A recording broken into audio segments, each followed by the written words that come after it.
Hello everyone, welcome to home science classes. Home science classes में आपका स्वागत है। कैसे हैं आप? आशा करती हूँ अच्छे होंगे, खुश होंगे, मस्त होंगे और पढ़ाई कर रहे होंगे। तो आपको पता है आज है क्या? तो आज भाई दो चीज है। पहली तो आज संडे ही है, तो संडे को हम प्रैक्टिस ही करते हैं। लेकिन उसके अलावा आज है होलिका दहन। तो आप सबको होलिका दहन की हार्दिक शुभकामनाएं। आपको पता है संडे को हम प्रैक्टिस करते हैं। प्रैक्टिस में हम वही क्वेश्चन डिस्कस करते हैं जो हमने मंडे टू सैटरडे पढ़ा होता है। तो आज की क्लास में हम वही डिस्कस करेंगे। आज आपकी चाइल्ड डेवलपमेंट की थर्ड प्रैक्टिस सेट है, जिसमें हम वही डिस्कस करेंगे जो हमने मंडे टू सैटरडे पढ़ा है। चलिए देखते हैं हम आज के अपने पहले क्वेश्चन को। आप सभी से रिक्वेस्ट है कि अपने साथ पेन और नोटबुक लेकर ज़रूर बैठिएगा। लास्ट में मुझे ये बताइएगा कि आपने कितने क्वेश्चन सही किए हैं। पहला क्वेश्चन है, गर्भावस्था का प्रमुख लक्षण है। मतलब गर्भावस्था का प्रमुख लक्षण क्या है? चक्कर आना, मासिक धर्म बंद होना, घबराहट होना, सिर दर्द होना। तो आपने जब गर्भावस्था के लक्षण के बारे में पढ़ा था, तो आपने कुछ मुख्य लक्षण देखे थे, जिसमें आपका आ रहा था सबसे पहला मुख्य लक्षण ये है कि मासिक धर्म का बंद होना। यदि किसी महिला का मासिक धर्म बंद हो जाता है, तो हम ऐसा अनुमान लगाते हैं कि ये स्त्री जो है वो गर्भावस्था में, यानी कि उसने गर्भ धारण कर लिया है। लेकिन ये 100% नहीं होता है, ज़रूरी नहीं है कि अगर मासिक धर्म बंद हो गया है, तो महिला प्रेग्नेंट ही है, ठीक? तो उसके लिए कुछ परीक्षण भी किए जाते हैं। लेकिन यहाँ पर मुख्य लक्षण में आपको क्या ध्यान रखना है? तो मुख्य लक्षण में आप ध्यान रखेंगे मासिक धर्म बंद होना। बाकी ये जो आप लक्षण देख रहे हैं, ये सारे लक्षण देखने को मिलते हैं, लेकिन गर्भावस्था के दौरान जब स्त्री गर्भवती हो जाती है, तो होते हैं, ऐसा नहीं है कि ये लक्षण नहीं दिखाई देते हैं। लेकिन मुख्य लक्षण में आपका क्या आएगा? तो सेकंड वाला ऑप्शन राइट हो जाएगा, मासिक धर्म का बंद होना, ठीक? अगला क्वेश्चन है आपका, गर्भावस्था में प्रातःकाल जिम चलाना एक क्या है? क्या ये एक प्राकृतिक परिवर्तन है? क्या ये एक गंभीर परिवर्तन है? क्या ये एक आंतरिक परिवर्तन है या फिर यह एक बाह्य परिवर्तन है? तो गर्भावस्था के दौरान जब प्रातःकाल जिम चलाने का अर्थ ये होता है कि ये एक प्राकृतिक परिवर्तन है। मतलब जब स्त्री गर्भवती होती है, तो सुबह-सुबह उसका जिम चलाना एक प्राकृतिक परिवर्तन होता है। ये कोई गंभीर परिवर्तन नहीं है। अगला क्वेश्चन है आपका, गर्भावस्था के प्रातीतिक लक्षणों को पहचाना जा सकता है। जब आपने गर्भावस्था के बारे में पढ़ा था, तो वहाँ पर आपने 2 लक्षण पहचानने के मतलब लक्षण को 2 तरह से आपने पहचाना था।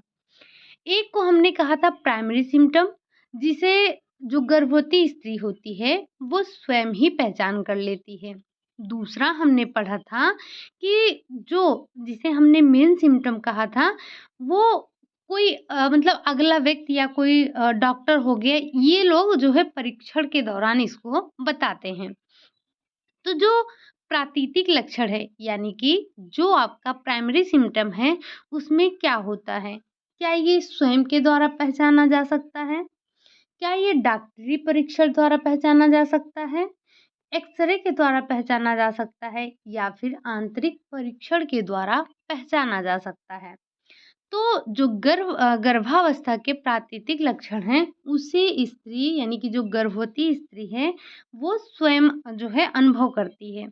अब आप लोग का काम है कि आप कोई 2 से 3 मुझे प्राकृतिक लक्षण बताइएगा, कमेंट करके ज़रूर बताइएगा, क्योंकि अभी हाल-फिलहाल में हमने इसको पढ़ा था।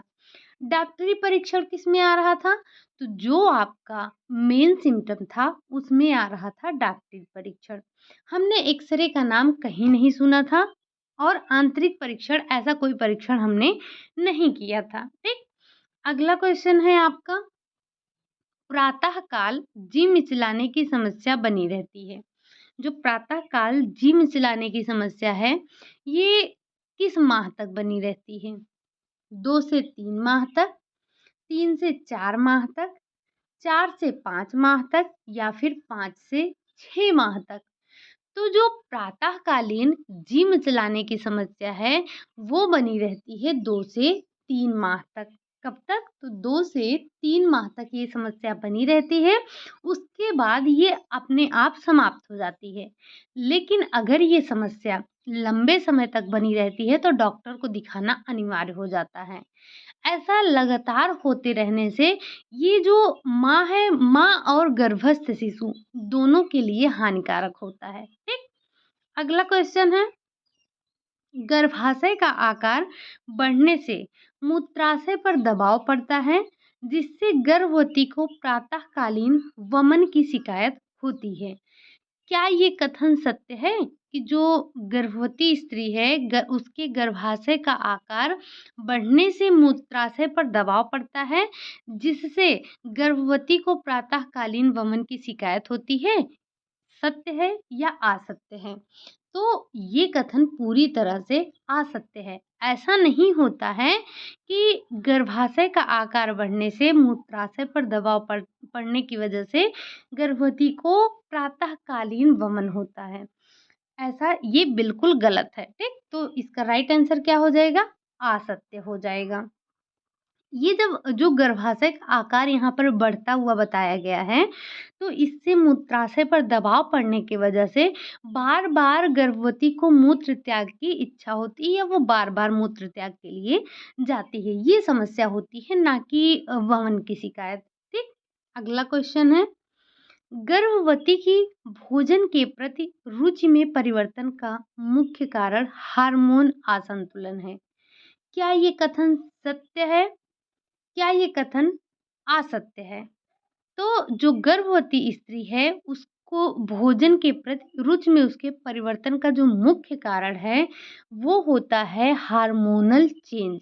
यानी कि जो हार्मोन में उसके असंतुलन होता है, उसकी वजह से उसकी भोजन के प्रति अरुचि या रुचि पैदा होती है। आपने देखा होगा गर्भावस्था के दौरान कुछ स्त्रियाँ जो पहले खाना अधिक पसंद करती थी, गर्भावस्था के दौरान वो बिल्कुल भी उसे देखना भी नहीं चाहती हैं।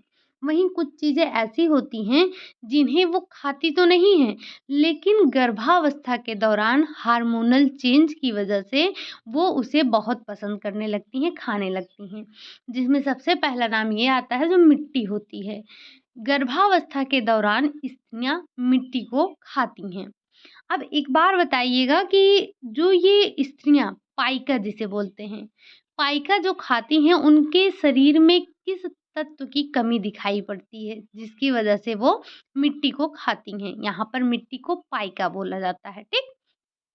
तो ये कथन आपका क्या था? ये कथन सत्य था। जो गर्भवती के भोजन के प्रति रुचि में परिवर्तन होता है, उसका मुख्य कारण हार्मोन्स का असंतुलन होता है, ठीक? यहाँ पर मैंने जानबूझ के 4 ऑप्शन नहीं दिए हैं क्योंकि आपका इन्हीं दोनों में से सही रहता है। बाकी एक डाल सकते थे विवादित नहीं है, संबंधित नहीं है या फिर आंशिक रूप से सत्य है, कुछ भी डाल सकते थे। लेकिन मैंने यहाँ पर 2 ही ऑप्शन रखा है, उम्मीद है कि आपको समझ में आ रही होंगी चीज़ें, ठीक? अगला क्वेश्चन है आपका, अपूर्ण गर्भपात वह गर्भपात है जब अपरा का कुछ भाग गर्भाशय में रह जाता है। आपने गर्भाशय के प्रकार में पढ़ा था पूर्ण गर्भपात, अपूर्ण गर्भपात। तो अपूर्ण गर्भपात क्या था? वैसे और भी गर्भपात हमने पढ़े थे, 5 तरह के गर्भपात पढ़े थे। जो अपूर्ण गर्भपात है उसमें ये बोला जा रहा है कि अपूर्ण गर्भपात वो होता है जब अपरा का कुछ भाग गर्भाशय में रह जाता है। तो ये कथन पूरी तरह से सत्य है कि जब गर्भाशय में अपरा का कुछ भाग रह जाता है तो वो क्या कहलाता है? वो अपूर्ण गर्भपात कहलाता है। और पूर्ण क्या था? तो पूर्ण जब गर्भाशय से जो भी पदार्थ रहते हैं वो बाहर निकल जाते हैं तो वो कहलाता है पूर्ण गर्भपात। ठीक? अगला क्वेश्चन है, गर्भवती को रक्तहीनता का रोग हो जाता है, क्योंकि गर्भकाल के तीसरे माह से ही शिशु अपने यकृत में लौह लवण संचित करने लगता है। क्या ये कथन सत्य है या ये कथन असत्य है? तो जो गर्भवती होती है उसको रक्तहीनता का रोग हो जाता है, क्योंकि गर्भकाल के तीसरे माह से ही शिशु अपने यकृत में लौह लवण संचित करने लगता है। मतलब जब बच्चा जन्म लेता है तो माँ के दूध में लौह लवण नहीं पाया जाता है और बच्चे को 6 महीने तक लौह लवण की आवश्यकता तो होगी ही, उसे आयरन तो चाहिए ही होता है। तो माँ तीसरे माह से ही बच्चे के लिए पोटली बनाना शुरू कर देती है कि जाओ बेटा तुम 6 महीने इस पोटली से काम चलाना। तो जो अगर माँ के अंदर वो आयरन की कमी हो जाएगी, लौह लवण की कमी हो जाएगी, तो बच्चे को पूर्ति कहाँ से होगी? बच्चा तो अपना खींचता जाता है। तो इससे माँ को रक्तहीनता रोग होने की संभावना बढ़ जाती है। ये कथन बिल्कुल सत्य है। ठीक? अगला क्वेश्चन है आपका, गर्भवती के प्रमुख बाह्य शारीरिक परिवर्तन हैं। आपने क्या पढ़ा था? जो आपने एक पढ़ा था, कौन से लक्षण? 2 लक्षण पढ़े थे। एक में आपने देखा था प्राइमरी, दूसरे में आपने देखा था मेन। तो पूछा जा रहा है कि गर्भवती के प्रमुख बाह्य शारीरिक परिवर्तन कौन से हैं? चेहरे में परिवर्तन, पेट के आकार में परिवर्तन, स्तनों के आकार में परिवर्तन या फिर उपरोक्त सभी। तो हमने ये सारे परिवर्तन जो गर्भवती के बाह्य परिवर्तन हैं, उसमें हमने ये सारे परिवर्तन देखे थे। कौन-कौन से? चेहरे में परिवर्तन देखा था, पेट के आकार में परिवर्तन देखा था, स्तनों के आकार में परिवर्तन देखा था। मतलब कि उपरोक्त सभी यहाँ पर राइट आंसर हो जाएगा। ठीक? अगला क्वेश्चन है, गर्भावस्था के प्रातीतिक लक्षण हैं। गर्भावस्था के प्रातीतिक लक्षण कौन-कौन से हैं? मासिक धर्म बंद होना, बार-बार मूत्र त्याग करना, प्रातःकालीन जी मिचलाना, उपरोक्त सभी। तो हमने पढ़ रखा है, गर्भावस्था के प्रातीतिक लक्षण में ये सारे आते हैं। लेकिन अगर इनमें से फिर भी प्रमुख पूछा जाता तो हमने सेम यही क्वेश्चन पहले भी देखा था, ऑप्शन थोड़ा चेंज था कि प्रमुख लक्षण कौन सा है। तो प्रमुख लक्षण ये पहला आपका आता है कि मासिक धर्म का बंद होना। बाकी ये गर्भावस्था के प्रातीतिक लक्षण हैं तीनों ही। साथ ही साथ हमने जो इससे पहले वाला क्वेश्चन देखा था जिसमें हमारा ऑप्शन गया था मासिक धर्म का बंद होना, उसके साथ जो ऑप्शन दिए गए थे वो भी आते हैं प्रातीतिक लक्षण में। ठीक? अगला क्वेश्चन है, गर्भवती स्त्री की देखभाल का प्रमुख उद्देश्य है। गर्भवती के स्वास्थ्य की देखभाल करना, गर्भकालीन अवस्था के दौरान होने वाले समस्याओं का निदान करना, गर्भस्थ शिशु का स्वस्थ विकास करना या उपरोक्त सभी। तो गर्भवती स्त्री की देखभाल का प्रमुख उद्देश्य ये होता है कि गर्भवती के स्वास्थ्य की देखभाल की जाए, गर्भकालीन अवस्था के दौरान जो होने वाली समस्याएं हैं उनका निदान किया जाए, साथ ही साथ गर्भस्थ शिशु का स्वस्थ विकास किया जाए। तो ये सारे उपरोक्त सभी यहाँ पर गर्भवती स्त्री के देखभाल का प्रमुख उद्देश्य होता है। अगला क्वेश्चन है आपका, ये आ जाता है 11 नंबर। 12 नंबर क्वेश्चन है कि गर्भकालीन डॉक्टरी परीक्षण आवश्यक है कब? गर्भकालीन स्वास्थ्य सुधार के लिए, शिशु जन्म के लिए, संक्रमण रोकने के लिए या फिर उपरोक्त सब इनमें से कोई नहीं। तो गर्भकालीन डॉक्टरी परीक्षण की आवश्यकता क्यों होती है? क्यों हम डॉक्टरी परीक्षण करवाते हैं? गर्भकालीन स्वास्थ्य सुधार के लिए, शिशु जन्म के लिए, संक्रमण रोकने के लिए। तो हमारा जो डॉक्टरी परीक्षण करवाते हैं उसके करवाने का मुख्य उद्देश्य ये होता है कि गर्भकालीन स्वास्थ्य सुधारा जाए। गर्भकालीन अवस्था में उसके स्वास्थ्य में कोई दिक्कत ना आए, इसीलिए हम डॉक्टरी परीक्षण करवाते हैं। अगला क्वेश्चन है, गर्भावस्था में प्रोटीन की मांग बढ़ जाती है, क्यों? गर्भस्थ शिशु के विकास के लिए, गर्भवती की ऊर्जा की मांग पूर्ति के लिए, रक्त निर्माण के लिए या फिर अस्थि निर्माण के लिए। तो गर्भावस्था में प्रोटीन की मांग क्यों बढ़ जाती है? तो गर्भावस्था में गर्भस्थ शिशु के विकास के लिए प्रोटीन की मांग बढ़ जाती है। ठीक। अगला क्वेश्चन है, गर्भवती स्त्री को कैल्शियम की आवश्यकता क्यों होती है? भ्रूण की अस्थि तथा दांतों के निर्माण के लिए, केवल दांत के निर्माण के लिए, केवल अस्थि के निर्माण के लिए या फिर रक्त के निर्माण के लिए। तो सबसे पहले आपको ध्यान ये रखना है कि जो कैल्शियम होता है वो करता क्या है। तो कैल्शियम अस्थियों और दांतों के निर्माण के लिए आवश्यक होता है। तो यहाँ पर राइट आंसर क्या हो जाएगा कि भ्रूण की अस्थि तथा दांतों के निर्माण के लिए गर्भवती स्त्री को कैल्शियम की आवश्यकता होती है। अगला क्वेश्चन है, संक्रमण से बचाव के लिए गर्भवती को टिटनेस टॉक्साइड के टीके लगवाना चाहिए। जो एक गर्भवती स्त्री है उसको संक्रमण से बचाने के लिए टिटनेस टॉक्साइड के टीके लगवाने चाहिए। क्या ये कथन सत्य है या असत्य है? तो ये कथन पूरी तरह से सत्य है कि संक्रमण से बचाने के लिए गर्भवती को टिटनेस टॉक्साइड के टीके लगवाने चाहिए। अगला क्वेश्चन है, गर्भावस्था में सोडियम की मात्रा अधिक लेने से शरीर पर सूजन आ जाती है। क्या ये कथन सत्य है या असत्य है? तो ये कथन पूरी तरह से सत्य है कि गर्भावस्था में सोडियम की मात्रा अधिक लेने से शरीर पर सूजन आ सकती है। ठीक। अगला क्वेश्चन है, संपूर्ण गर्भकालीन अवस्था लगभग कितने दिन की होती है? क्या ये 100 दिन की होती है, 180 दिन की होती है, 280 दिन की होती है या फिर 380 दिन की होती है? तो जो संपूर्ण गर्भकालीन अवस्था है वो होती है 280 दिन की। अब आप बताइएगा कि कितने माह की होती है और कितने चंद्रमास की होती है। ठीक। ये तो हमने दिन में काउंट कर लिया। अब आपको बताना है कि कितने चंद्रमास लेता है और कितने महीने का होता है। महीना तो वैसे सबको याद होगा, बट एक बार चंद्रमास जरूर बताइएगा।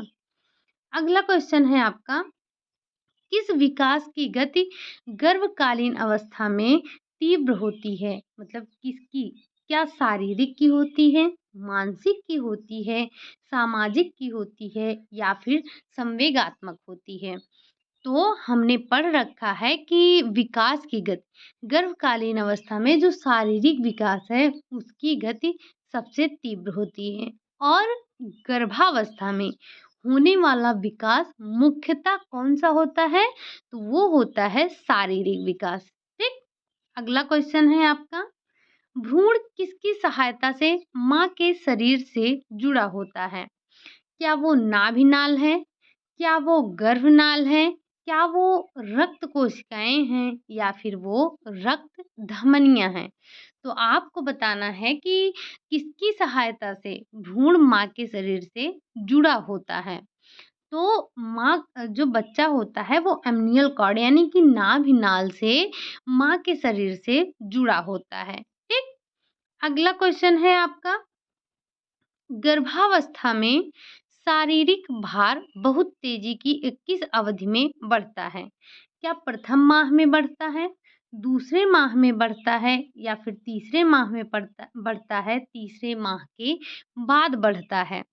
तो गर्भावस्था में शारीरिक भार बहुत तेजी से बढ़ता है। कब? तीसरे माह के बाद। तीसरे माह के बाद जो बच्चे का शरीर होता है, शरीर का भार जो है वो तीव्र गति से बढ़ता है। ठीक। अगला क्वेश्चन है आपका, वह अंग जिसके द्वारा भ्रूण को माता के रक्त से पोषण मिलता है वो कौन सा है? क्या वो गर्भाशय है, क्या वो डिंब नलिका है, क्या वो गर्भनाल है या फिर वो नाभिनाल है? तो अभी-अभी आपने एक क्वेश्चन देखा था कि माँ के शरीर से किस अंग से जुड़ा होता है भ्रूण? तो हमने क्या देखा था? नाभिनाल से। अब क्या पूछा जा रहा है कि भ्रूण पोषण कहाँ से लेता है? तो वो लेता है गर्भनाल यानी कि प्लेसेंटा से लेता है। ठीक? अगला क्वेश्चन है आपका, प्रसूति क्रिया के विभिन्न चरणों में कौन सा चरण सबसे कम अवधि का होता है? आपने प्रसव प्रक्रिया की अवस्थाएं देखी थी, उन्हीं अवस्थाओं की बात की जा रही है।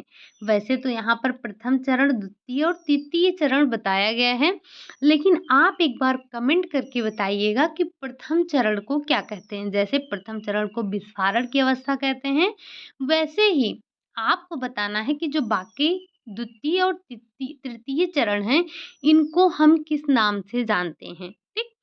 तो यहाँ पर आपको ये बताना है कि जो प्रसूति क्रिया के विभिन्न चरण हैं, यानी कि वही 3 चरण हैं, इसमें सबसे कम अवधि वाला कौन-सा चरण है?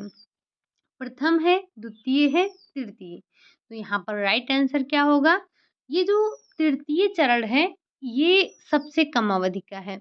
अब एक बार आप कमेंट करके बताएँगे कि जो प्रथम और द्वितीय चरण है, इसमें समय कितना-कितना लगता है, सिर्फ़ प्रथम प्रसव के दौरान। अगला क्वेश्चन है आपका, किन लक्षणों के आधार पर जाना जा सकता है कि शिशु का जन्म निकट है?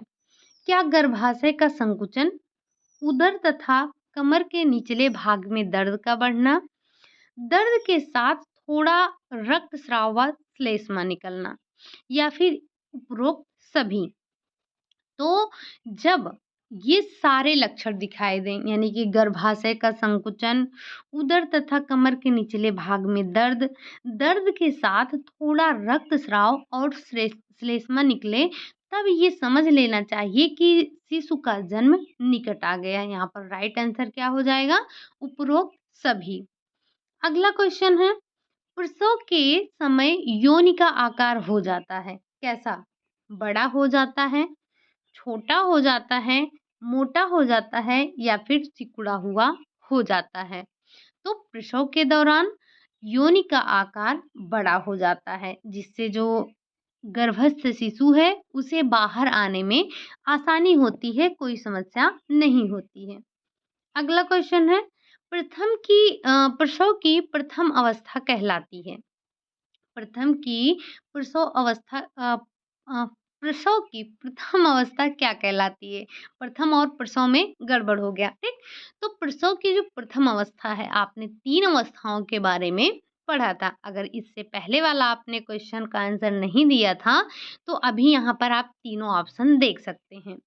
निष्कासन की अवस्था, विस्फारण की अवस्था, पूर्ण निष्कासन की अवस्था। तो आपको बताना है जो प्रथम अवस्था थी, प्रथम अवस्था को क्या कहते हैं? तो प्रथम अवस्था को विस्फारण की अवस्था कहते हैं, ठीक? दूसरा है निष्कासन की और तीसरा है पूर्ण निष्कासन की, ठीक? अगला क्वेश्चन है आपका, प्रथम प्रसव में प्रसव की द्वितीय अवस्था, एक बार कमेंट करके बताइए। अभी-अभी हमने पीछे देखा कि द्वितीय अवस्था क्या है? तो प्रथम प्रसव में प्रसव की द्वितीय अवस्था का समय लगभग कितना होता है? आधा से 1 घंटा होता है, 1 से 2 घंटा होता है, 2 से 3 घंटा होता है, या फिर 3 से 4 घंटा होता है? तो प्रथम प्रसव में प्रसव की द्वितीय अवस्था का समय लगभग कितना होता है? तो समय लगभग होता है 1 से 2 घंटे। कितना? 1 से 2 घंटे। ऑप्शन नंबर 2 इसका राइट हो जाएगा। अगला क्वेश्चन है, नाल छेदन के समय गर्भनाल को शिशु के नाभि से कितने इंच की दूरी पर बांधा जाता है? 1 इंच पर, 2 इंच पर, 5 इंच पर, 7 इंच पर?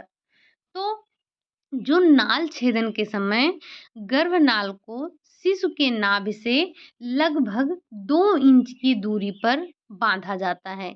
एक बार शायद आपके DSSB में क्वेश्चन पूछा गया था, सेम क्वेश्चन था, उसमें 4 इंच की दूरी पर राइट आंसर माना गया था, लेकिन आपकी बुक में मैंने देखा 2 ही इंच दिया गया है, ठीक?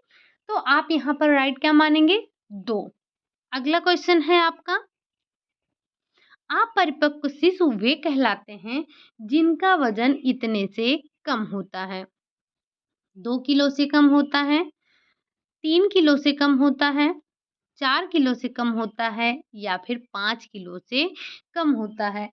आप अपरिपक्व शिशु किसे बताएँगे? तो अपरिपक्व शिशु उसे कहेंगे जिस शिशु का वज़न 3 किलोग्राम से कम होता है। ठीक?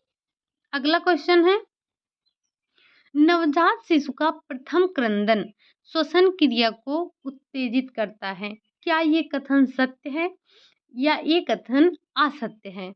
तो ये कथन पूरी तरह से स्वस्थ है। आपको पता है जब नवजात शिशु प्रथम बार क्रंदन करता है तो वो श्वसन क्रिया को उत्तेजित करता है और बच्चा जो है, ये जो नवजात अवस्था है, तो इसे हमने समायोजन की अवस्था कहा है। क्यों? क्योंकि ये अपने श्वसन क्रिया से समायोजन करता है, पाचन क्रिया क्रिया के साथ समायोजन करता है। ये जो है बाह्य वातावरण के साथ समायोजन करता है, तो ये इसके समायोजन की अवस्था होती है। अगला क्वेश्चन है आपका, गर्भावस्था के प्रथम 3 माह ट्राइमेस्टर कहलाते हैं। तो जो ये गर्भावस्था होता है इसको 3 पार्ट में किया गया है। तो जैसे हो गया प्रथम ट्राइमेस्टर, थर्ड ट्राइमेस्टर यानी कि द्वितीय ट्राइमेस्टर और तृतीय ट्राइमेस्टर के 3 भागों में इनको बाँटा गया है। तो जो प्रथम 3 माह का ट्राइमेस्टर होता है, जैसे 1, 2, 3 महीना हो गया, फिर 4, 5, 6 अगला 3 महीना हो गया, फिर 7, 8, 9 अगला 3 महीना हो गया। तो हमने इसको 3, 3, 3 टोटल कितना हो गया? 9 हो गया। ये हो गया प्रथम ट्राइमेस्टर, ये हो गया द्वितीय ट्राइमेस्टर और ये हो गया तृतीय ट्राइमेस्टर। तो यहाँ पर पूछा जा रहा है जो प्रथम 3 माह है ये वाला, इसको हमने क्या कहा? तो इसको हमने कहा प्रथम ट्राइमेस्टर। ठीक? अगला क्वेश्चन है आपका, गर्भावस्था में लौह की कमी से डॉट डॉट डॉट होता है। यानी कि गर्भावस्था में लौह तत्व की कमी से क्या होता है? क्या गर्भपात होता है, मृत शिशु होता है, या फिर मानसिक मंदन होता है या उपरोक्त सभी? तो हमें पता है कि गर्भावस्था में अगर लौह तत्व की कमी होती है तो इससे गर्भपात होने का खतरा रहता है। गर्भावस्था में अतिरिक्त लौह देना चाहिए। क्यों? क्योंकि बच्चा 6 महीने के लिए क्या करता है? अपने यकृत में लौह लवण जमा करता है। तो ऐसे में हमें गर्भवती को अतिरिक्त लौह लवण की आवश्यकता होती है। उसे अतिरिक्त लौह लवण देना चाहिए। और रक्तहीनता हमने पढ़ा था कि गर्भपात का एक कारण है। जब हमने कारण समझा था, तो वहाँ पर देखा था रक्तहीनता भी एक कारण आ रहा था। अगला क्वेश्चन है, गर्भकालीन विषाक्तता संबंधित होता है, किससे होता है? उच्च रक्तचाप से, सूजन से, एल्बुमिनेरिया से या फिर उपरोक्त सभी? तो गर्भकालीन विषाक्तता इन सभी से संबंधित है। किससे? उच्च रक्तचाप से, सूजन से, एल्बुमिनेरिया से, उपरोक्त सभी से। ठीक? अगला क्वेश्चन है, निम्नलिखित में से कौन सा स्त्री प्रजनन अंगों में नहीं आता है? ऐसा कौन है जो स्त्री प्रजनन अंग में नहीं आता है? पहला है प्रोजेस्टेरॉन, डिंब ग्रंथियां, गर्भाशय और डिंब वाहिनी। तो आपने क्या पढ़ा था? गर्भाशय के आंतरिक भाग के बारे में पढ़ा था।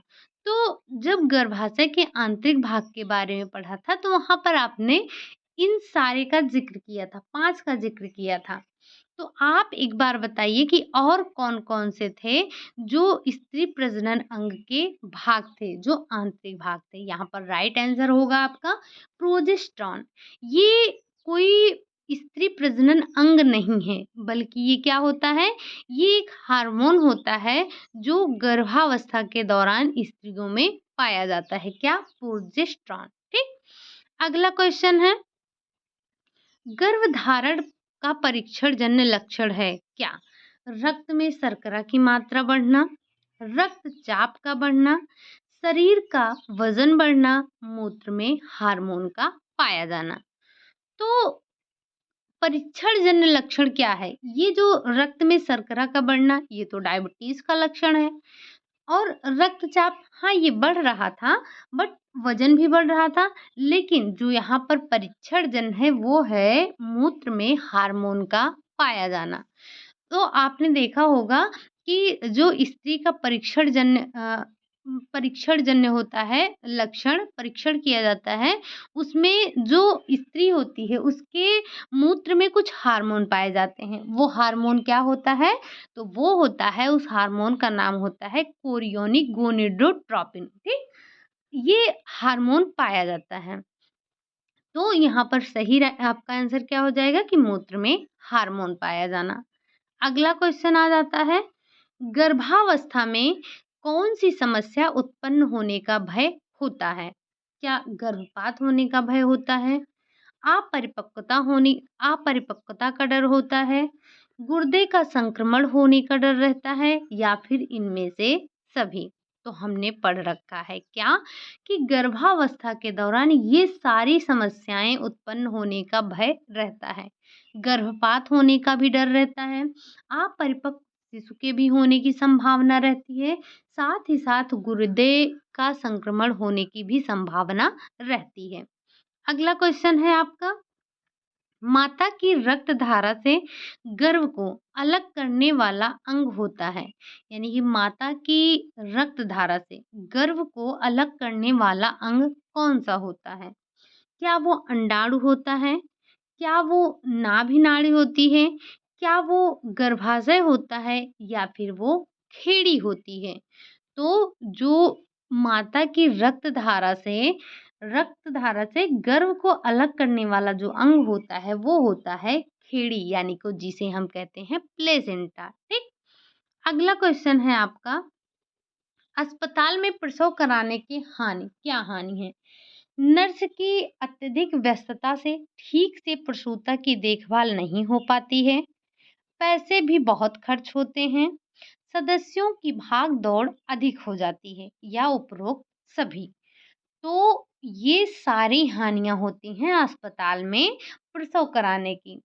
नर्स की अगर उपलब्धता नहीं है तो जो प्रसूता होती है उसकी देखभाल भी अच्छे से नहीं हो पाती है, पैसे ज़्यादा खर्च होते हैं, साथ ही साथ अगर अस्पताल घर से थोड़ी दूर है तो जो घर के सदस्य हैं, बाकी सदस्यों की भाग-दौड़ भी काफ़ी बढ़ जाती है, ठीक? तो इसका उपरोक्त सभी राइट आंसर हो जाएगा। अगला क्वेश्चन है, प्राकृतिक प्रसव को कहते हैं। प्रसव के आपने कई प्रकार पढ़े थे, तो उसी में आपको बताना है कि इसमें से कौन सा प्राकृतिक प्रसव है, या प्राकृतिक प्रसव को और किस नाम से जाना जाता है। पहला है स्वाभाविक प्रसव, कृत्रिम प्रसव, इंस्ट्रूमेंटल प्रसव, या फिर जटिलता पूर्ण प्रसव। तो प्राकृतिक प्रसव को ही स्वाभाविक प्रसव के नाम से जानते हैं। किसके नाम से जानते हैं? स्वाभाविक प्रसव के नाम से जानते हैं। अगला क्वेश्चन क्या है, प्रसव के बाद 2-3 दिन तक जो पीला गाढ़ा तरल पदार्थ स्तन से स्रावित होता है वह कहलाता है, क्या कहलाता है? क्या वो दूध होता है? क्या वो स्टेरॉइड होता है? क्या वो कोलेस्ट्रॉल होता है, या फिर वो खीस होती है? यानी कि खीस को ही हम कोलेस्ट्रम बोलते हैं, ठीक? तो जो प्रसव के बाद 2-3 दिन तक पीला गाढ़ा तरल पदार्थ माँ के स्तनों से निकलता है, उसे हम कोलेस्ट्रम कहते हैं। क्या कहते हैं? कोलेस्ट्रम कहते हैं, खीस कहते हैं। ये बच्चे के लिए बहुत ही आवश्यक होता है, ठीक? बच्चे को रोग प्रतिरोधक क्षमता को बढ़ाता है, बच्चे को रोगाणुओं से लड़ने की क्षमता देता है। अगला क्वेश्चन है, भ्रूण में पहले नितंब आना, उसके बाद टांगे और बाहें आना, और लास्ट में यानी कि अंत में सिर आना। यह स्थिति है कैसी? ब्रीच जन्म की, उपकरण जन्म की, प्राकृतिक जन्म की, या फिर तुरंत जन्म की? तो हमने देखा था कि जब सबसे पहले नितंब आता है, फिर उसके बाद टांगे और बाहें आती हैं, लास्ट में सिर आता है तो हम उसे उल्टा प्रसव कहते हैं। उल्टा प्रसव या फिर उसी को हम ब्रीच जन्म कहते हैं। ये आपका राइट हो जाएगा। अगर इसी के बजाय सबसे पहले सर आता है बच्चे का, सर आता है, फिर बाहें, टांगे, उसके बाद नितंब आता है, तो ये स्थिति हो जाएगी प्राकृतिक जन्म की यानी कि स्वाभाविक जन्म की। ठीक। अगला क्वेश्चन है, प्रसव के बाद की अवधि डॉट डॉट डॉट और दुग्धपान है। जो प्रसव की बाद की अवधि है उसे क्या कहते हैं? प्रीपार्टम, पोस्टपार्टम प्रसव कहते हैं या फिर परिपक्वता कहते हैं। तो प्रसव के बाद की अवधि को पोस्टपार्टम, पोस्ट का मतलब बाद, पोस्टपार्टम और दुग्धपान कहते हैं। प्रीपार्टम प्रसव के पहले की अवस्था। अगला क्वेश्चन है आपका, गर्भ में शिशु के शरीर पर कैसा रक्षार्थ पदार्थ रहता है? पतला रहता है, चिकना, मोम सदृश चिकना पदार्थ, पानी जैसा ठंडा पतला, कोई भी नहीं।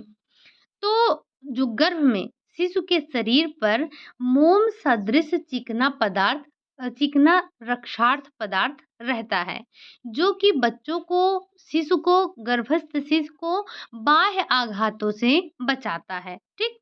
अगला क्वेश्चन है, सिर और शिशुओं के शरीर के बीच का अनुपात होता है 1:7, 1:4, 1:3, 1:9।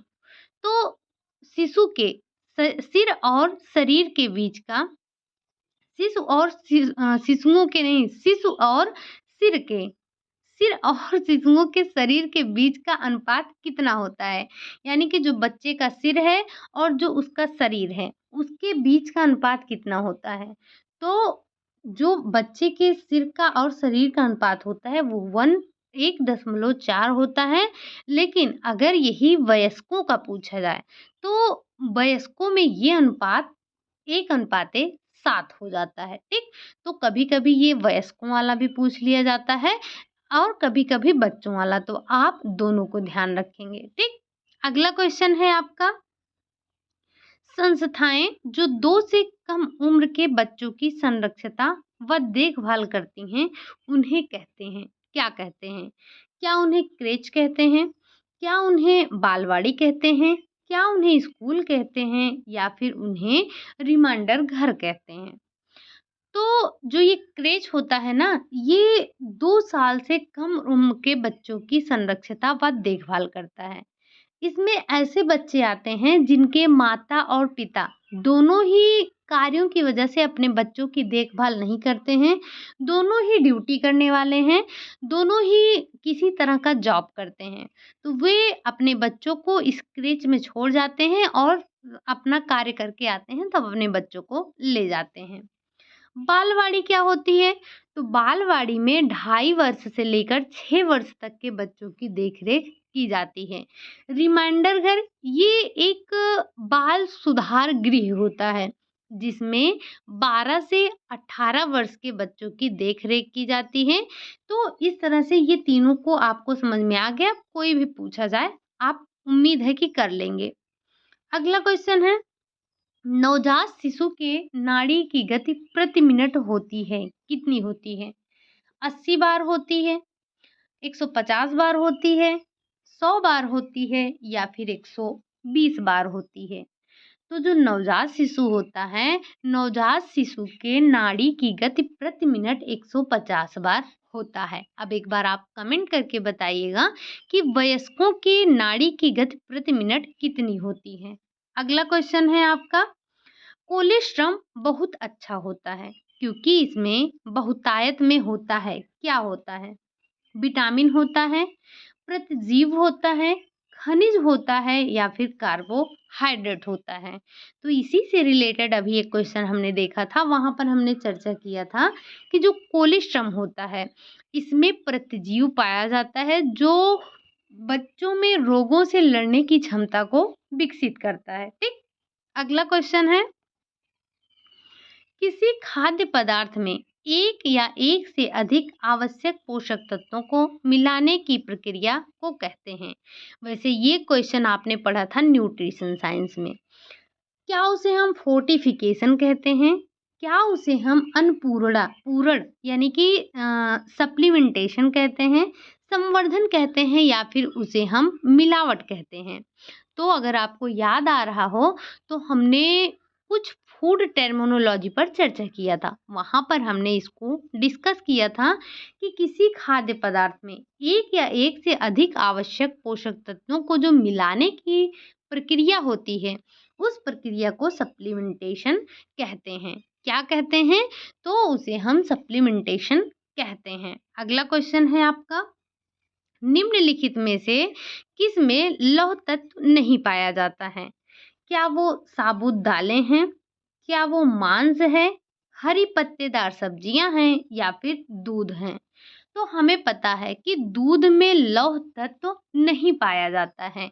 इसीलिए तो जो बच्चा होता है, माँ उसे गर्भ में ही पोटली बनाकर दे देती हैं कि लो जाओ और तुम 6 महीने तक लौह तत्व यहीं से लेना, ठीक? तो दूध में क्या नहीं पाया जाता है? लौह तत्व नहीं पाया जाता है। अगला क्वेश्चन है आपका, बच्चों में बिस्तर गीला करने की आदत निम्न का नतीजा हो सकता है। किसका? खराब स्वास्थ्य का हो सकता है, मनोभावनात्मक सुरक्षा का हो सकता है, अपर्याप्त प्रशिक्षण का हो सकता है या फिर सभी। तो बच्चों में बिस्तर गीला करने का नतीजा ये सारे कारण हो सकते हैं, कोई एक कारण नहीं, ये इसमें से कोई भी कारण हो सकता है, चाहे उसका स्वास्थ्य अच्छा ना हो, चाहे उसे मनोभावनात्मक असुरक्षा हो या फिर उसे अपर्याप्त प्रशिक्षण यानी कि पूरी तरह से प्रशिक्षण ना मिला हो, ठीक? अगला क्वेश्चन है और आज का लास्ट क्वेश्चन है, हीमोफीलिया एक रोग है, कैसा रोग है? हार्मोन्स की गड़बड़ी का, हीनता जन का, आनुवांशिक का या फिर इनमें से कोई नहीं? तो जो हीमोफीलिया है, वैसे इसका आंसर तो ये है कि वो आनुवांशिक रोग है। लेकिन अब आप मुझे एक बार कमेंट करके बताइएगा कि ये हीमोफीलिया में होता क्या है? ठीक? हीमोफीलिया एक आनुवांशिक रोग है, लेकिन इसमें होता क्या है? एक बार आप बताएँगे मुझे, ठीक? तो बस ये था आज का आपका पूरा का पूरा 50 क्वेश्चन। अब आप एक बार कमेंट करके ज़रूर बताइएगा कि आपने 50 में से कितने क्वेश्चन सही किए हैं। मुझे उम्मीद है कि आपने 45 प्लस सही किए होंगे, क्योंकि क्वेश्चन बहुत ज़्यादा टफ नहीं थे। हमने इन सब के बारे में डिस्कस कर रखा था, ठीक? तो बस आज के लिए यही इतना रखते हैं। क्लास आपको कैसी लगी? क्वेश्चन आपको कैसे लगे? अगर अच्छे लगे हों तो लाइक कर दीजिएगा, चैनल को सब्सक्राइब कर लीजिएगा, कमेंट कर दीजिएगा, साथ-साथ अपने दोस्तों के पास शेयर भी कर दीजिएगा जो कि इस सब्जेक्ट की जिनको ज़रूरत है। चलिए फिर मिलते हैं कल अपनी थ्योरी की क्लास में। कल होली भी है, तो एक बार आप लोग कमेंट करके ज़रूर बताइएगा कि कल की क्लास लेना चाहते हैं या नहीं लेना चाहते हैं, ठीक? कल है होली तो आप लोग दिन भर करेंगे मस्ती। तो आप मुझे एक बार बता दीजिएगा कि आपको क्लास चाहिए या नहीं चाहिए, ठीक? बस मिलते हैं नेक्स्ट क्लास में, तब तक के लिए बाय बाय, टेक केयर।